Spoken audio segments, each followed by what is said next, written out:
पाकिस्तानियों की बात करता है हमेशा। आप उसकी जुमले में देखें, तकरीर में देखें, पाकिस्तानी हो, मेरे पाकिस्तानी हो, मेरे पाकिस्तानी हो। भुट्टो की तरह कुछ तकारीर में सिंधियों नहीं कहता वो। अस्सलाम वालेकुम नाज़रीन, मैं इस वक्त मौजूद हूँ मिलेनियम मॉल जो कि कराची में वाक़ है। इस वक्त पाकिस्तान तहरीक इंसाफ का इज़हार यकजहती कॉन्फ्रेंस था, तो इसमें हम आए थे। तो ज़रा आवाम के जज्बात हैं, आवाम के तासुरात हैं, वो भी आपसे शेयर करेंगे। साथ साथ रहिएगा, पूरी वीडियो देखिएगा। अस्सलाम वालेकुम। वालेकुम अस्सलाम। क्या नाम है आपका भाई? मोहम्मद उमर खान। उमर भाई, ये बताएं, आप यहाँ पाकिस्तान तहरीक इंसाफ के जलसे में आए हुए हैं, तो आपको इमरान खान से मोहब्बत होगी यकीनन। तो आप क्या समझते हैं पाकिस्तान में कि इमरान खान आएंगे इंशाल्लाह तो क्या क्या होगा? खान साहब आएंगे तो सबसे पहली बात यह है कि पाकिस्तान के अंदर ईमानदारी होगी, करप्शन ख़त्म हो जाएगी। इस चीज़ की हमें बहुत उम्मीद है। हम कराची के शहरी हैं, हमेशा लूटते आए और तमाम पार्टियों ने हमें लूटा है। ख़ास तौर पे पीपल्स पार्टी जो हर दफ़ा वज़ीर आज़म बनते हैं और हर दफ़ा वो सिर्फ कौम को लूटते हैं। फिर पहला ये बंदा हमें इमरान खान मिला है अल्लाह की तरफ से, और इंशाअल्लाह पूरे पाकिस्तान की दुआ है कि इमरान खान साहब दोबारा आएंगे और जल्द से जल्द आएंगे, करप्शन का खात्मा करेंगे। आज का जो ये जलसा था, इसके बारे में आप क्या कहेंगे? ये तो बहुत कम लोग आए थे। अगर खान साहब वीकली छुट्टी वाले दिन का ये अगर टाइम होता तो इधर पाँव रखने की जगह नहीं होती, सब समंदर होता आवाम का, समंदर जिसे कहते हैं। हमारे साथ एक और कारकुन मौजूद है, इनसे पूछते हैं कि आज के इज़हार यकजहती का आपका प्रोग्राम था, तो इसके बारे में आप क्या कहेंगे कि आपको क्या? बहुत बहुत शुक्रिया आपके चैनल का, आपकी यूट्यूब चैनल जो भी आपका है, किस नाम से है मुझे नहीं पता, लेकिन ये है कि बहरहाल आपने बड़ा ममनून हूँ आपका कि आपने मुझे मधु फरमाया। मैं गुलबर्ग टाउन से, डिस्ट्रिक्ट सेंट्रल से UC1 का नामज़द उम्मीदवार हूँ। तो बाकी ये है कि ये जो आज प्रोग्राम हुआ, यकीनन इस प्रोग्राम के हवाले से कहने की ज़रूरत नहीं पड़ती, आवाम खुद निकल के आती है। पहली बात, आवाम में ये जज्बा खुद उनमें इतना शऊर आ चुका है कि वो किस तरीके से क्या करना है और कहाँ पहुँचना है और किस तरीके से इज़हार यकजहती दिखानी है, खान के साथ इज़हार यकजहती दिखानी है।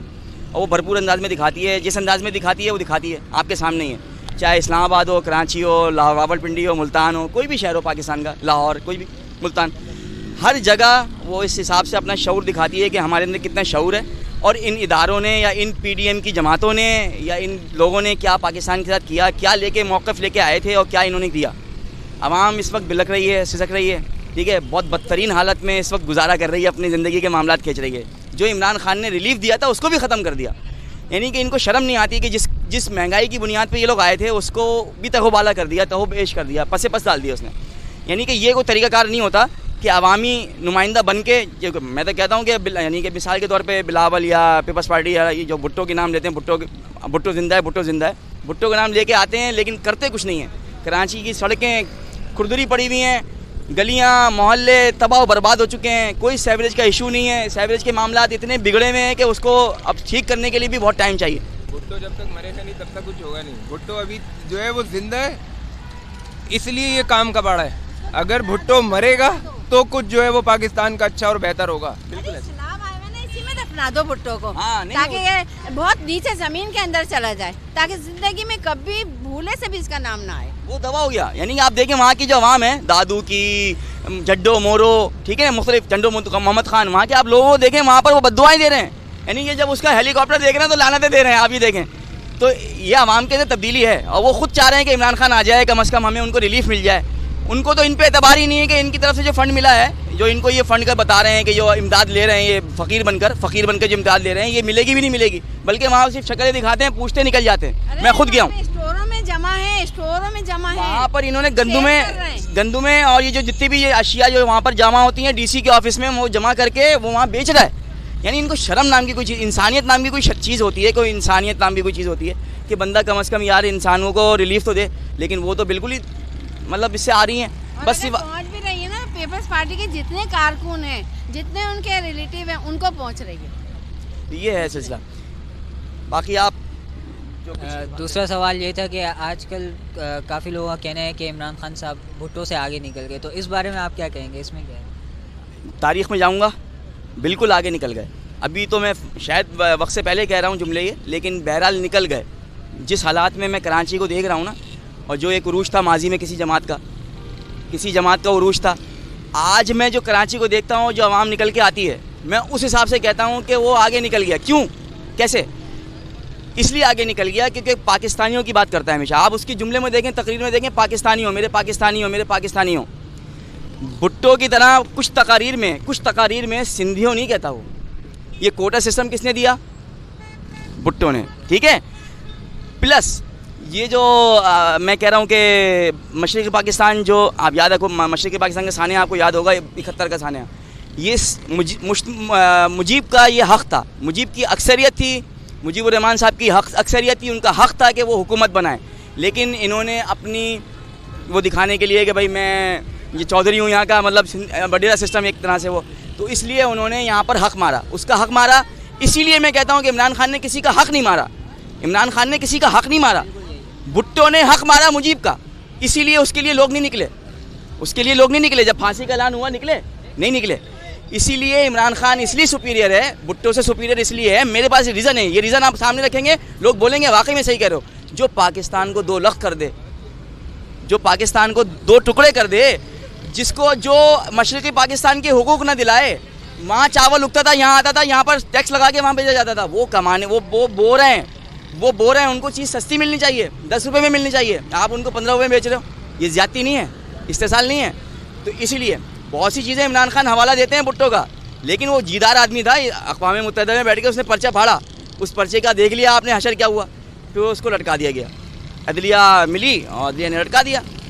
इस लिहाज से मैं कहता हूँ कि इमरान खान भुट्टो से बहुत बड़ा लीडर है, बहुत बड़ा उसका ज़र्फ़ है, उसके अंदर इंसानियत है कि अगर वो चाहता तो ऐलान कर सकता था कि भाई यार लड़ जाओ, बुड़ जाओ। एजेंसी से किसी कौन मरता? आवाम मरती, आवाम मरती, एजेंसी के हाथों मरती, अपने ही लोग मरते ना।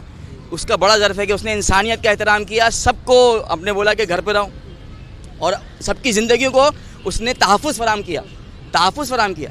इसीलिए इमरान खान जो है, मैं कहता हूँ कि भुट्टो से आगे निकल गया।